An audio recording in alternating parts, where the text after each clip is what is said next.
তাহলে ফর্মুলা এটাই বলছে যে যারা হালালি উন্মত হবে নবীর প্রশংসা শুনতে করতে তাকে অবশ্যই ভালো লাগবে। আর যদি তার ইমানে পুঙ্গা লেগে থাকে তাহলে নবীর প্রশংসা ভালো লাগবে না। আমার মায়েরা এবং মায়েরা শোনেন, হাদিসের মধ্যে এসেছে মান আহাব্বা শাইয়ান ওয়া আকতারা যিকরাহু। হাদিসে এসেছে যে যে যাকে ভালোবাসে তার আলোচনা শুনতে তাকে ভালো লাগবে, মজা লাগবে, লাগবে না? কেউ যদি কাউকে ভালোবাসে, এখন তো ভালোবাসার যুগ চলছে, তার কথা শুনতে তাকে অবশ্যই ভালো লাগবে। তো মুসলমান এ কথা স্বীকার করতেই হবে যে বুলবুল একটা পাখির নাম, বুলবুলের প্রিয় হচ্ছে ফুল আর সুন্নিদের প্রিয় হচ্ছে আমার রাসূল। রাসূলের আলোচনা আমাদেরকে ভালো লাগবে। আর একটা সুখবর আছে, যে আপনারা আমরা এখন বর্তমানে জান্নাতের বাগানে বসে আছি। যারা মুসলমান প্রকৃত হাদিস শুনেন, হাদিস আল্লাহ রাসূল পবিত্র জবানে নূরি বচনে বলেছেন, হে আমার উম্মতেরা, ইদা মারাতুম বিরিয়াজিল জান্নাহ ফারতাউ। হে আমার উম্মতেরা, তোমরা পৃথিবীতে জান্নাতের বাগানের পাশ দিয়ে যখন যাবে তখন তোমরা জান্নাতি বাগানের ফুলের সুগন্ধ নেবে, খুশবু নেবে। বিশ্বনবীর শিষ্যগণ জান্নাতি সাহাবায়ে কিরাম জিজ্ঞাসা করলেন, ইয়া রাসূলুল্লাহ, ইয়া হাবিবাল্লাহ, আমাদের পিতামাতার জান, আপনার পদতলের কুরবান, হুজুর জান্নাত কোথায় আর আমরা কোথায়? পৃথিবীতেও কি জান্নাত আছে? তার কারণ জান্নাত প্রকৃত অর্থে মূলত জান্নাত কোথায়? আল্লাহ রাসূলকে জিজ্ঞাসা করা হয়েছিল, ইয়া রাসূলুল্লাহ, আইনাল জান্নাহ, হুজুর জান্নাত আসলে আছে কোথায়? আল্লাহ রাসূল বললেন, ফাওকাস সামাইস সাবিআ, সপ্তম আকাশের উপরে জান্নাত আছে। 8টা জান্নাত, একটা জান্নাত হচ্ছে 100 তলা। রুমগুলো কত বড়? দরজা, রুমের যে দরজা, তাতে চৌকাঠের এক ধার থেকে আরেক ধার পর্যন্ত জমিন থেকে আসমান অবধি। তো সাহাবায়ে কিরাম বলে যে হুজুর জান্নাত তো সপ্তম আকাশের উপর আছে, পৃথিবীতে জান্নাত কোথায় পাবো? জান্নাতের বাগান কোথায় পাবো? আমার বাগান থেকে মুস্তাফা বললেন যে যে জায়গাতে কিছু মুসলমান বসে যায়, একত্রিত হয়ে যায়, যে জায়গাতে মিলাদ হয়, যে জায়গাতে জালসা হয়, হামদে ইলাহি হয়, আল্লাহ জিকির হয়, নবীর গুণগান হয়, দরুদ হয়, সালাম হয়, কোরআন তিলাওয়াত হয়, নাত মানকাওয়াত হয়, এই জায়গাটা কিছুক্ষণের জন্য টেম্পোরারি ভাবে, অস্থায়ী ভাবে জান্নাতি বাগানে নন্দন কাননে পরিণত হয়ে যায়। ওরা জান্নাতের টুকরা, বেহেশতের টুকরায় পরিণত হয়ে যায়। বরং আজকে আমরা ডাবল জান্নাতের বাগানে বসে আছি। মসজিদ খোদার ঘর, এটা এক জাতীয় জান্নাতি বাগান, উপাসনালয়, আল্লাহর ইবাদতের ঘর। আর তার ভেতরে মিলাদুন নবী মানে নূর আলা নূর, সোনায় সোহাগা। আমরা ডাবল জান্নাতি বাগানে আজকে বসে আছি।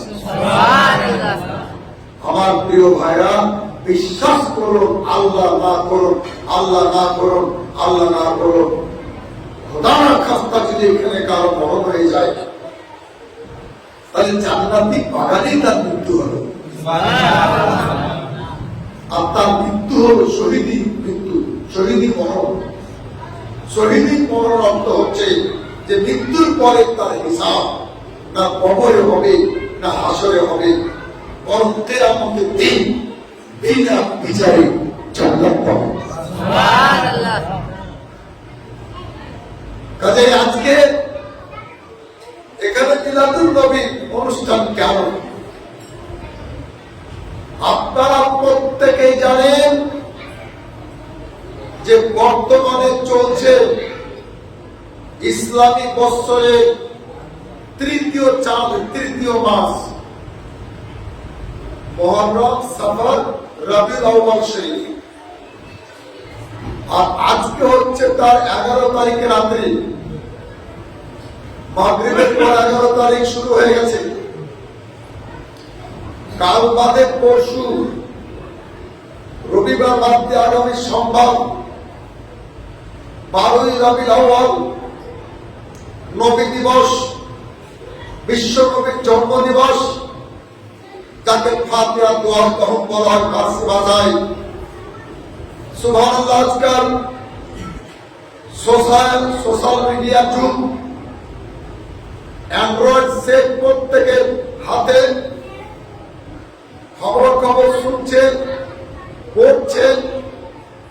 এই কথা কারো অজানা নেই যে তাম পৃথিবীতে নীল গগনের নিচে, জমিনের বুকে, বিশ্বের মানচিত্রে আগামী সোমবার, পরশুদিন 16ই সেপ্টেম্বর পালিত হবে, উদযাপিত হবে নবী দিবস। তারই অংশ হিসাবে সোনারপাড়া জামে মসজিদে, সোনারপাড়া মুসলমানদের উদ্যোগে, সোনারপাড়া বাসের উদ্যোগে এই মিলাদুন নবী উদযাপিত হচ্ছে। সুবহানাল্লাহ। এর চাইতে বড় আনন্দের কথা কি হতে পারে? এর চাইতে বড় খুশির কথা আর কি হতে পারে? আমি আপনার চেষ্টা করব আপনাদের মস্তিষ্কে, আপনাদের মাথাতে কিছু দেওয়া, ইনশাআল্লাহ তাআলা। আমাদের আকীদা কি, বিশ্বাস কি, আমাদের ধারণা কি, একটু শুনে নেন, নোট করে নিন, মনে রেখে দিবেন। আমাদের আকীদা হচ্ছে, আমাদের ঈমান হচ্ছে যে তাম পৃথিবী একদিকে আর আমাদের প্রিয় নবী একাই একদিকে,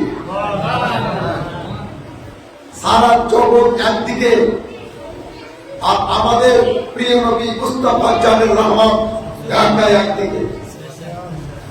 আমরা এমন নবীর উম্মত, আমরা এমন নবীর উম্মত যে আল্লাহ তাআলা আমার নবীর মতো কাউকে সৃষ্টি করেননি আর কিয়ামত পর্যন্ত সৃষ্টি করবেন না।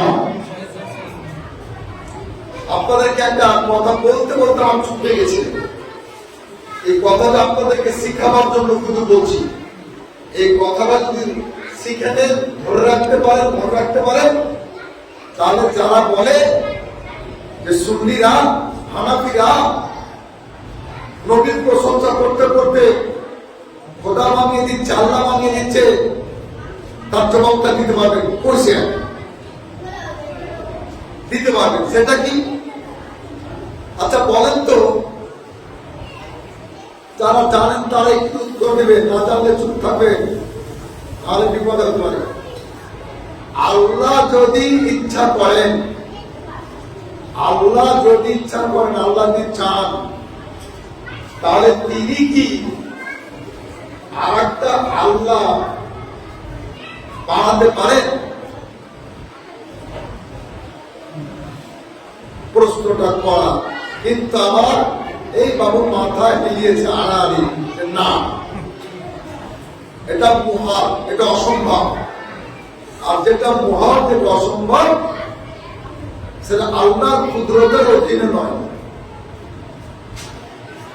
তো যে কাজ আল্লাহর পক্ষে সম্ভব নয়, আল্লাহর পক্ষে সম্ভব নয় বললে আল্লাহকে অস্বীকার করা হয়, আল্লাহর ক্ষমতা অস্বীকার করা মনে করছে না। যেমন আল্লাহ মিথ্যা কথা বলতে পারেন না, পারেন? আল্লাহ মিথ্যা কথা বলতে পারেন না। আল্লাহ চুরি করতে পারেন? আল্লাহ মরতে পারেন না। এগুলো মহান, অসম্ভব, নামুমকিন।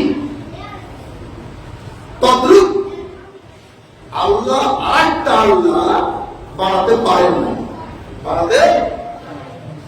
তো যে কাজ আল্লাহ বানাতে পারেন না, আল্লাহ করতে পারে না, আমি বিরোধীদেরকে বলছি সেটা সুন্নিরা কি করে করতে পারে, হানফিরা কি করে করতে পারে, বেরলভীরা কি করে করতে পারে? কত দুর্বল কথা, কত ল্যাংড়া যুক্তি, কত খোড়া যুক্তি। আর নিজের যুক্তিতে নিজের ফেসে যাবে। অতএব মুখ করে কথা বলা দরকার। আসলে একটা যুক্তি আরো দিয়ে যায়। আমি ইতিপূর্বে বলেছি যারা শুধু আল্লাহকে মানে তারা মুমিন মুসলমান কোনটাই না,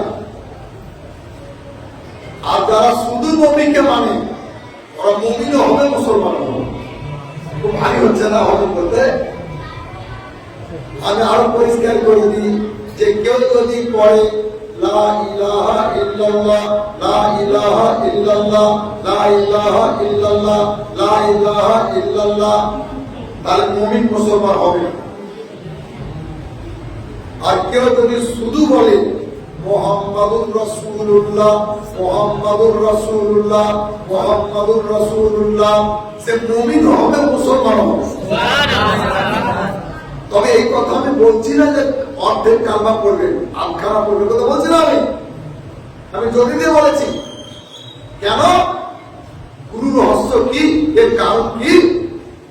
যে লা ইলাহা ইল্লাল্লাহর মধ্যে মুহাম্মাদুর রাসূলুল্লাহ নাই, কিন্তু মুহাম্মাদুর রাসূলুল্লাহর মধ্যে লা ইলাহা ইল্লাল্লাহ আছে। ঠিক আছে? লা ইলাহা ইল্লাল্লাহর মানেটা করলে বুঝে নেবেন যে নবী এর ভিতরে আছেন কিনা। লা ইলাহা ইল্লাল্লাহর মানে হচ্ছে नहीं है कोई माबूद सिवाय अल्लाह के, আল্লাহ ব্যতীত কোনো উপাস্য নাই। There is no God, বাস। কই কবির কথা সেখানে আছে। আর যদি কেউ বলে শুধু মুহাম্মাদুর রাসূলুল্লাহ, এর বাংলা মানে হচ্ছে যে হযরত মুহাম্মদ সাল্লাল্লাহু তাআলা আলাইহি ওয়াসাল্লাম আল্লাহ के রাসূল हैं। হযরত মুহাম্মদ সাল্লাল্লাহু আলাইহি ওয়াসাল্লাম আল্লাহর রাসূল। তাই বলছি শুনে যুক্তি, এই যুক্তিতে যুক্তি আছে।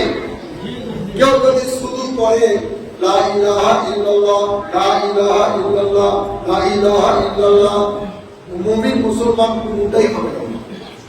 আর কেউ যদি পড়ে শুধু মুহাম্মাদুর রাসূলুল্লাহ, মুহাম্মাদুর রাসূলুল্লাহ, তো মুমিন মুসলমান দুটাই হবে।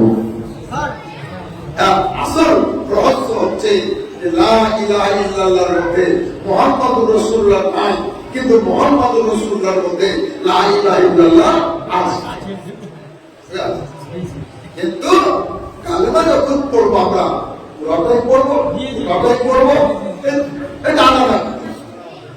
মুহাম্মদ শরীফ নাম করে সেই নবীর উপরে একবার দুরূদ শরীফ পড়ি। আল্লাহুম্মা সাল্লি আলা সাইয়্যিদিনা মাওলানা মুহাম্মদ ওয়া আলা আলি সাইয়্যিদিনা মাওলানা মুহাম্মদ সাল্লি আলা মুহাম্মাদিন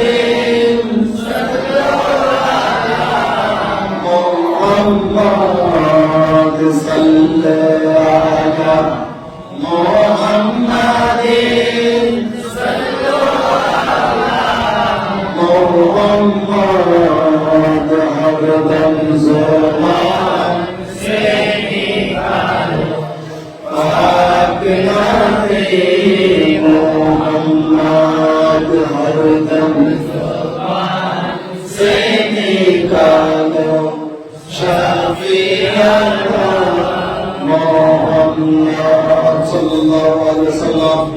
আমার প্রিয় ভাইরা, সেই নবী দিবস উপলক্ষে আমরা আজকে এখানে একত্রিত হয়েছি।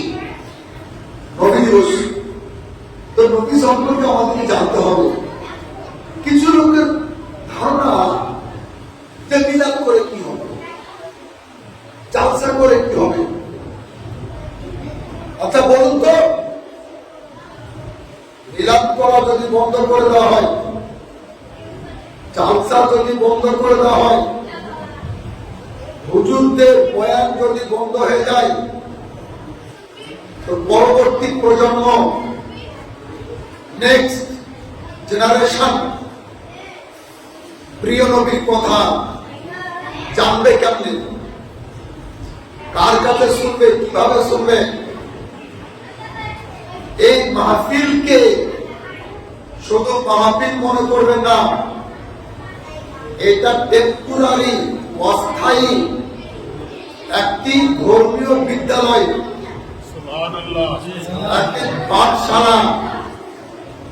এখান থেকে কোরআন এবং হাদিসের জ্ঞান দান করা হয়। মানুষ কি মনে করে যে আমার জ্ঞানের বস্তা ভর্তি হয়ে গেছে, জ্ঞানের আরো ভর্তি হয়ে গেছে, আর আমার কিছু জানার দরকার নাই, শিক্ষার দরকার নাই, শিক্ষার শেষ নাই। সারা যতদিন বাঁচি ততদিন শিখি কবির ভাষায়। হ্যাঁ, এই জন্য এই জালসা করতে হবে, ওয়াজ করতে হবে। এই কথা কে বলেছে?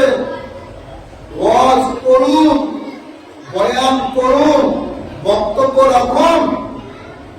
এই কথা পৃথিবীর কোন মোল্লা বলেনি, এই কথা স্বয়ং আল্লাহ বলেছেন। আমার বাম পাশে বসা আছে হাফেজ সাহেব, যার সিনার মধ্যে 30 পারা কোরআন শরীফ রয়েছে, মুখস্থ রেখেছেন, তিনি কণ্ঠস্থ রেখেছেন, ঠোঁটস্থ রেখেছেন।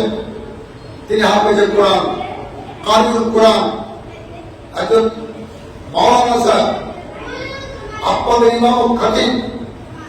আমার আল্লাহ পবিত্র কোরআনে বলছেন, ওয়াযাক্কির, হে আমার হাবিব, আপনি ওয়াজ করুন, আপনি বয়ান করুন, নসিহত করুন, বক্তব্য রাখুন।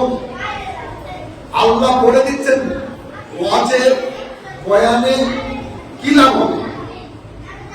আল্লাহ পাক বলছেন, ফাইন্না যিকরা তানফাউল মুমিনিন, সুবহানাল্লাহ, আপনার বক্তব্যে মুমিনদের উপকার হবে,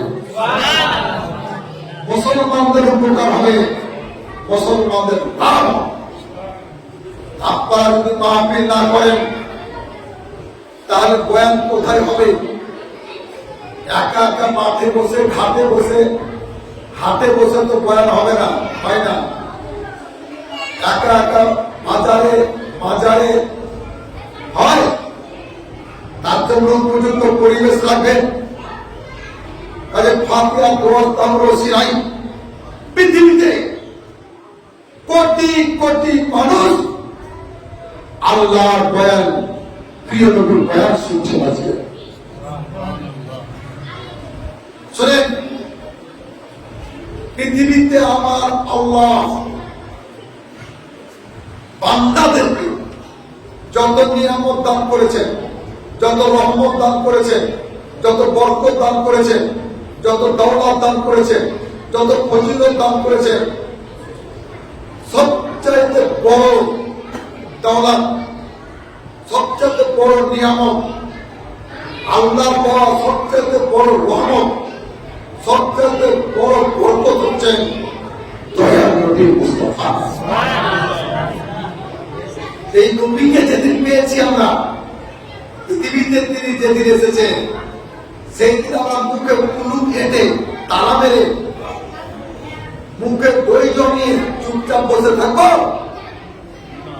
আমার আল্লাহ শিখিয়ে দিচ্ছেন বান্দাদেরকে। পবিত্র কোরআনে আল্লাহ পাক বলছেন, ওয়া আম্মা বিনি'মাতি রাব্বিকা ফাহাদ্দিস। আল্লাহ পাক বলছেন, হে আমার বান্দারা, মুসলমানেরা, মুমিনেরা, তোমরা আল্লাহর নিয়ামতের বেশি বেশি চর্চা করো। আল্লাহর কথা, বেশি বেশি চর্চা করো। চর্চা কাকে বলে আমাদেরকে তো শিখাতে হবে না।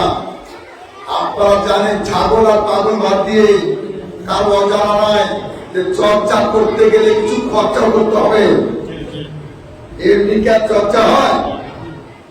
মাইকের ব্যবস্থা করতে হবে, স্টেজ করতে হবে, করতে হবে। হ্যাঁ, এটা আল্লাহ পাক বলছে ও আম্মা বেনিয়ামাতে রব্বিকা ফাহাদ্দিস। শুধু তাই নয় আমার মুসলমান ভাইরা, কে জানে না গো? জানে সবাই কিন্তু মানে না। জ্ঞান আছে কিন্তু জ্ঞান পাপি। মাহফিলের জন্য সব নবীর প্রেমিক, নবীর দিয়ে আসে। সুবহানাল্লাহ 100 টাকা 200 টাকা 300 টাকা দান করেছে, নিজেরা উড়ে যাবে। উড়ে যেন না যায়, আমি চাইনি এখনো। আরে আমার কি আছে, আমাদের কি আছে গো? কসম খোদা, কসম খোদা, বিশ্বাস করুন মুসলমান ভাইরা, মরতে একদিন হবে। কেরামান কাতিবিন ফেরেশতা আছে বিশ্বাস করি। আল্লাহ মওজুদ ঈমান এনেছে। নবী হাজির নাজির বিশ্বাস করি। বিশ্বাস করুন নবীর অবদান আমাদের উপরে যা আছে, নবীর কাছ থেকে যা পেয়েছি, আল্লাহ আল্লাহ নবী যদি না আসতেন, নবী যদি না হতেন, তাহলে আমরা নামাজ পেতাম না, রোজা পেতাম না, হজ পেতাম না, যাকাত পেতাম না, কুরবানি ফিতরা পেতাম না। আমরা ইবাদত বন্দেগীর সলিকা তরিকা কিছুই পেতাম না, কিছুই জানতে পারতাম না। নবী যদি না হতেন তাহলে শরীয়ত তরিকা পেতাম না, হাকিকত মারিফত পেতাম না। নবী যদি না আসতেন আমরা ইসলাম পেতাম না, ঈমান পেতাম না, আমরা দেহের মধ্যে জান পেতাম না, সম্মান পেতাম না। সাতবাক জমিন, সাতবাক আসমান, জান্নাত রিজওয়ান, হুর কেলেমা, জিন ইনসান, সারা জাহান কিছুই পেতাম না, কিছু হতো না। এমনকি নবী যদি না আসতেন পৃথিবীর মানুষ আল্লাহর সন্ধান পেত না। নবী হচ্ছেন আল্লাহ ঠিকানা, আল্লাহর অ্যাড্রেস। সব কিছু পেয়েছি নবীর উসিলাতে।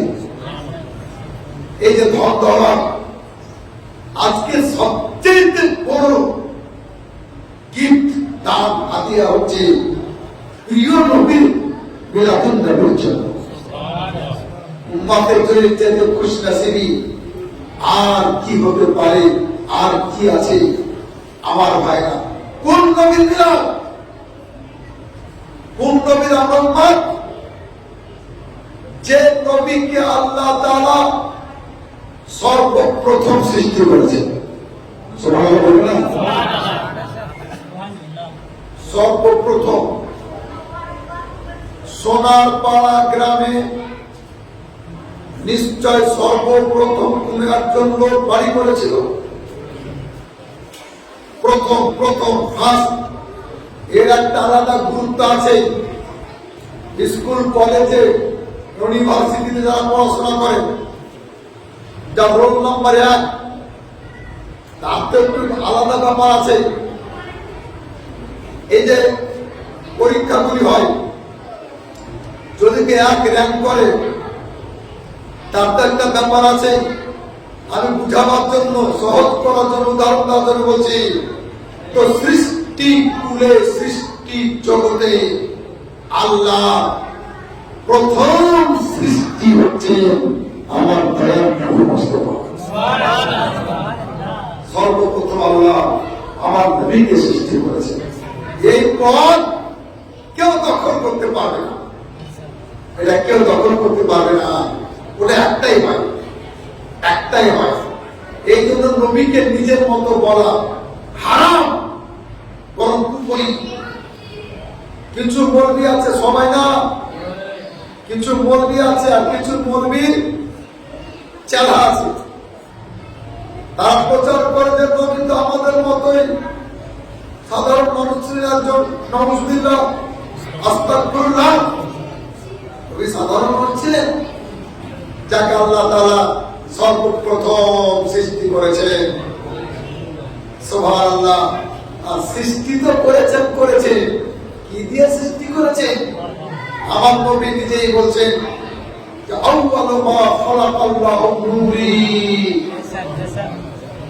আমার আল্লাহ সর্বপ্রথম আমার নূরকে সৃষ্টি করেছেন।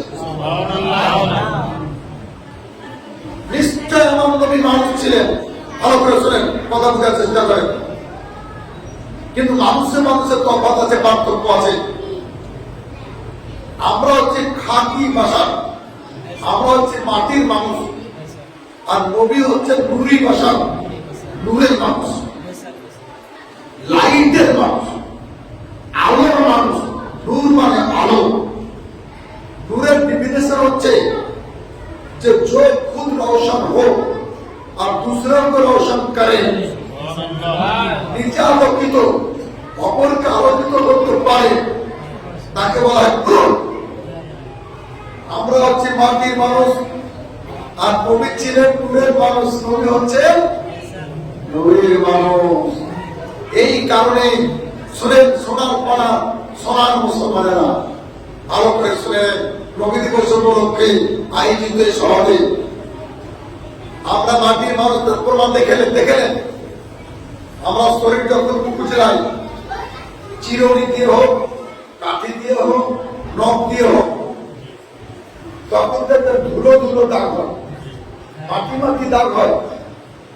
আর আল্লাহ রাসূলের পবিত্র দেহ যখন তিনি নিজে খুজলাতেন বা কোন খাদিম বা তার কোন স্ত্রী, কোন মুমিন খুজলে দিতে আদর করে প্রেম ভরে মহব্বতের সাথে, তখন মাটি কাদা ধুলো দাগ হতো না, বিদ্যুৎ চমকিত। আমরা হচ্ছে মাটির মানুষ, এই জন্য আমাদের দেহের ছায়া আছে। রাখাল থেকে রাজা পর্যন্ত প্রত্যেকটা মানুষের ছায়া আছে। রান্নাঘর থেকে রাষ্ট্রসংঘ পর্যন্ত, পোল্ট্রির ফার্ম থেকে পার্লামেন্ট পর্যন্ত যত লোক বসবাস করি, জাতি, ধর্ম, বর্ণ, দল, মত নির্বিশেষে আমাদের প্রত্যেকের দেহের ছায়া আছে। আর আমার নবী ছিলেন নূরের মানুষ, এই জন্য তার ছায়াবিহীন কায়া, তার দেহের কোন ছায়া ছিল না, ছায়া পড়ত না। সাধারণ ওলামায়ে কেরাম বলে থাকে, শরীয়তপন্থী ওলামায়ে কেরাম বলে থাকে যে নবীর দেহ মুবারকের ছায়া চন্দ্র পড়ত না, সূর্য পড়ত না, চন্দ্র দেখা যেত না, সূর্য দেখা যেত না। কিন্তু হাকিকাতে আসল অর্থ হচ্ছে এই যে চন্দ্র সূর্য নবীর দেহ মুবারকের ছায়া ফেলতে পারত না। তার কারণ যে চন্দ্র সূর্যের নূরে নবীকে তৈরি করা হয়নি, নবীর নূরে চন্দ্র সূর্যকে তৈরি করা হয়েছে। আমার ছাত্র যদি বক্তব্য রাখে, আমি ইচ্ছা করলে যে কোনো সময় বন্ধ করে দিতে পারি। আমি স্যার, আমি ওস্তাদ, স্যার তো পারি। আমার বিদ্যা নিয়ে শিখেছি, তাকে পড়িয়েছি, সে বিদ্যা দান করছে। কিন্তু স্যার যদি বক্তব্য রাখে, দেরিও যদি হয়ে যায়, তাহলে স্টুডেন্ট বা ছাত্র সাহস পাবে না যে স্যারকে নিষেধ করবো কি করে। কারণ ছাত্রের কাছে বিদ্যা স্যার গ্রহণ করেনি। এই কথাটা যদি মাথায় ঢুকে থাকে, নিশ্চয় ঢুকবে, এটাও ঢুকবে যে চন্দ্র সূর্য নবীর শরীর মুবারকের দেহের ছায়া, শরীর মুবারকের দেহ মুবারকের ছায়া ফেলতে পারত না। তার কারণ হচ্ছে চন্দ্র সূর্যের যে আলো নবীর কাছে ধান করে। নবীর কাছে পাওয়া, নবীর কাছে নেওয়া। নবীর নূরে চন্দ্র সূর্য তৈরি, চন্দ্র সূর্যের নূরে নবীকে তৈরি করা হয়নি। আমার প্রিয় ভাইরা মায়েরা, আর পৃথিবীতে তো মানুষ অনেক আছে, অনেক রকমের আছে। বলতে পারেন বুকে হাত দিয়ে একটা লোকের কয়টা নাম হয়? সর্বাধিক হলে, বেশি হলে তর্কের খাতিরে মেনে নিচ্ছি যে 4টা হয়, 5টা হয়। আছে কিছু কিছু লোক 4টা 5টা নাম হয়, হয়তো সোনার পাড়া নাই, অমিতলাতে নাই, এরকম তো আছে। কিন্তু সুবহানাল্লাহ, আমার আল্লাহ তার প্রিয় নবীকে, আমার প্রিয় নবীকে, আমাদের প্রিয় নবীকে নাম কত উপহার দিয়েছে জানেন? আমার প্রিয় নবী টোটাল নামই হচ্ছে 1400, 1400টি নাম আল্লাহ তাআলা আমার নবীকে উপহার দিয়েছে। আমার নবী কেমন নবী, কোন নবীর আমরা সুবহানাল্লাহ। আরে নিজের নসিবের উপর গর্ব করুন, গর্ব করুন। হাতি নাকি নিজের ওজন নিজে বুঝতে পারে না, তারপর নিজের ওজন নিজে বুঝতে পারছি না। বড় বড় নবী, বড় বড় রাসূল আল্লাহর কাছে প্রার্থনা করেছিলেন, মুনাজাত করেছিলেন, দোয়া করেছিলেন, হে আল্লাহ আমাদেরকে নবী না বানিয়ে, রাসূল না বানিয়ে সেই নবীর উম্মত যদি করতে, তা আমাদের জন্য অনেক ভালো হতো। চিন্তা করতে পারে, আর একজন 200 টাকা দিয়েছে, সুবহানাল্লাহ, পেয়েছে। আল্লাহ রহম করুন, আর তার দানকে কবুল করুন, আমরা বলি আমিন। তো মুসলমান, নবীকে চিনুন, নবীকে জানুন, তবে ঈমানকে জানা হবে, আকীদাকে জানা হবে। তো যেটা বলছিলাম যে আমরা এখানে যত লোক বসে আছি, প্রত্যেকের বাপ আছে, মা আছে, দাদা আছে, দাদি আছে, নানা আছে, নানি আছে, বংশ আছে। সুবহানাল্লাহ, আমাদের বংশের নাম কোথায় লেখা আছে?